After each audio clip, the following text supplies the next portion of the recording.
पोलिसांच्या हलगर्जीपणामुळे शीतल तेजवानी हिला जामीन मंजूर झालाय। पुण्यामधल्या मुंढवा जमीन गैरव्यवहाराचं प्रकरण होतं ज्यामध्ये शीतल तेजवानी हिला आता जामीन मिळालेला आहे आणि पोलिसांकडून अटकेपूर्वीचे नियम पाळण्यामध्ये कुचराई झालेली दिसतेय।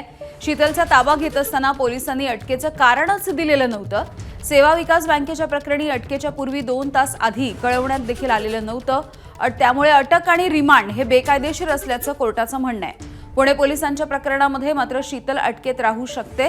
अर्जदार शीतल तेजवानी हिला मुक्त करा असं देखील कोर्टानं सांगितलंय। दरम्यान या संदर्भातले अधिकचे अपडेट जाणून घेऊयात। आमचे प्रतिनिधी नाझीम मुल्ला आपल्या सोबत आहेत। नाझीम, शीतल तेजवानी हिचं नाव वारंवार येत होतं, मात्र अखेर तिला जामीन मंजूर झालाय।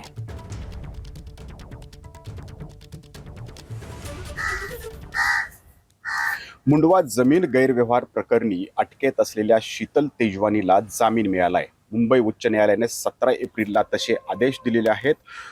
पिंपरी चिंचवडच्या बावधन पोलिसांकडे 2 गुन्ह्यांचा तपास सुरू आहे आणि त्या प्रकरणात शीतल तेजवानी अटकेतही होती, परंतु बावधन पोलिसांनी अटकेची पूर्तता करताना काही अक्षम्य चुका केलेल्या आहेत आणि याचा फायदा शीतल तेजवानीला झालेला आहे।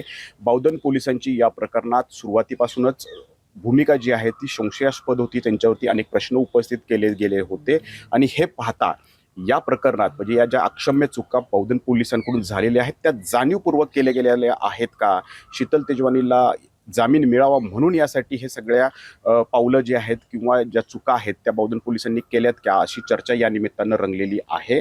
पार्थ पवारांच्या ॲमेडिया कंपनीशी संबंधित हा जमीन गैरव्यवहार जो आहे तो झालेला होता आणि या प्रकरणात बराच गदारोळ माजला आणि त्यानंतर शीतल तेजवानीला अटक झालेली होती।